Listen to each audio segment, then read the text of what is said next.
I listened with a great interest and much profit to the speeches delivered yesterday in this house with regard to the draft third 5-year plan. We discussed here from day to day all kinds of important measures for the welfare of our people. But I do not think that when we talk about the 5-year plan, it takes us into almost another plan. It makes us think in wider perspectives, makes us look back and look forward, and it makes us feel as if we were actors in a vast drama that is taking place in this country. I have no doubt that this business of planning for India and working out the plan afterwards is really an exciting thought.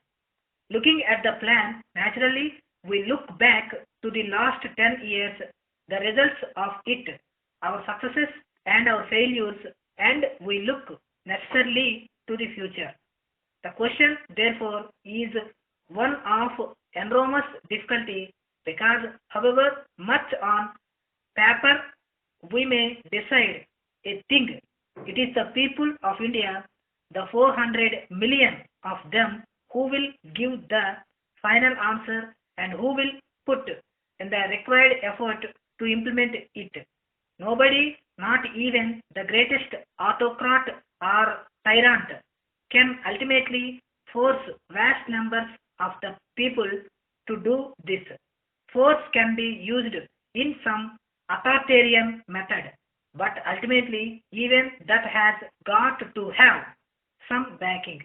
In India, where we have got a democratic apparatus of government, obviously the question becomes a more difficult one in the sense of inducing and enlisting the cooperation of the public at large to do it. It is because no government, however good it may be, can undertake this vital social movement without a very great deal of public response and all-round support. Even so, some have challenged the very essence of planning, and they say that the planning commission is a fifth wheel in the coach coming in the way of the government. Some people call it a super cabinet. Now all those who think so have not, I am afraid, really grasped what this is all about. They have not grasped that planning is an essential thing today in every country, including those countries which have what is called free enterprise. You will admit that India is more or less an underdeveloped country, and so it cannot move ahead without hard planning and hard work. It cannot be left to the advocates of free enterprise. I am sorry to say anything about them, but it is a matter of continual astonishment that in this country we should have still people speaking of the past. I just cannot understand it.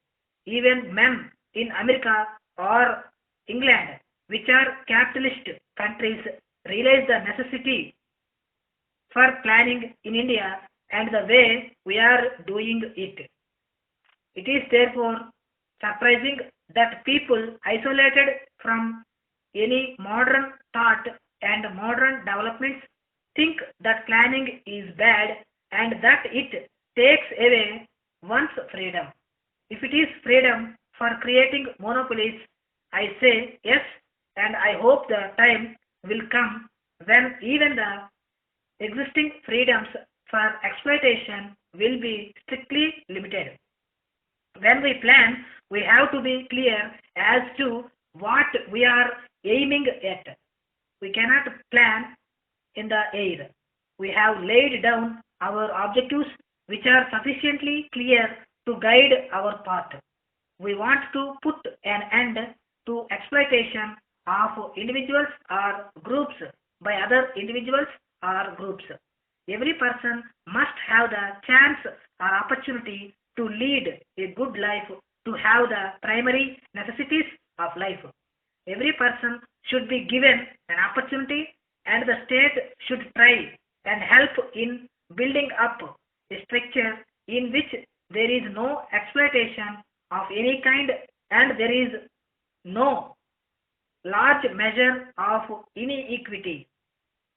All this leads us to the conclusion that we want a socialist structure of society, socialist in the widest sense of the word. That means the principal means of production should be owned by the state or by the people. Where the principal means of production are owned or are in private hands, they may lead to private exploitation, to private monopoly, and the like. Therefore, we are opposed to it, and indeed, our constitution has laid it down that monopolies should not be encouraged. It is of the utmost importance that this concentration of wealth and concentration of economic power should be actively discouraged. In effect, our planning concerns itself with the proper production of wealth and the proper distribution of it. But the conditions in India are different, and I am quite sure that the whole Indian genius attaches certain moral or ethical values to the political and economic structure. It is true that frustration comes when we cannot implement our desires as we want to. We have to deal with age old practices, ways of thought, ways of action, and it is very difficult to jump over all these difficulties. Therefore, we have to get out of traditional ways of production and traditional ways of consumption. Dear sir, we acknowledge receipt of your letter of the 15th instant. Since the return of our managing director from Bombay, we have carefully considered our terms and conditions and have decided to appoint you as our sole agents for South India.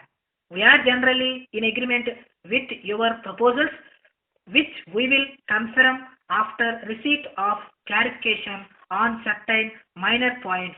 You desired to have commission on a slab system on the gross sales, agreeing to bear all expenses incidental to sales. We feel it would be desirable to have a uniform rate of commission as in the case of similar agencies. If you are agreeable, we will favorably consider guaranteeing a minimum commission taking into account the transactions during the past 5 years. On all orders we receive through you from North India, we agree to pay you commission at the same rates as above suggested. But as we have already some firms there as our managing agents, we cannot give you this agency.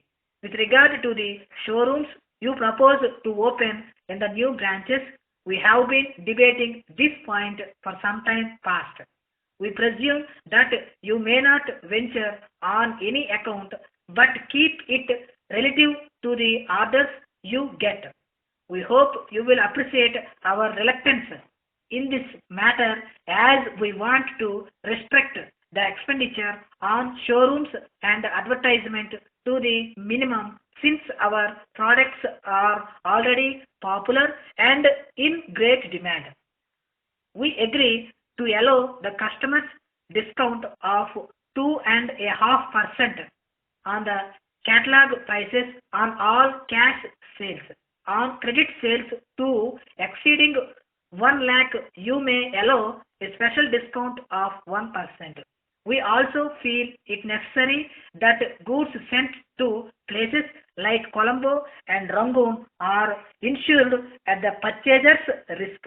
We will be glad to receive your confirmation of the above proposals at your earliest convenience so that we may take steps to get the draft agreement prepared by our legal advisors.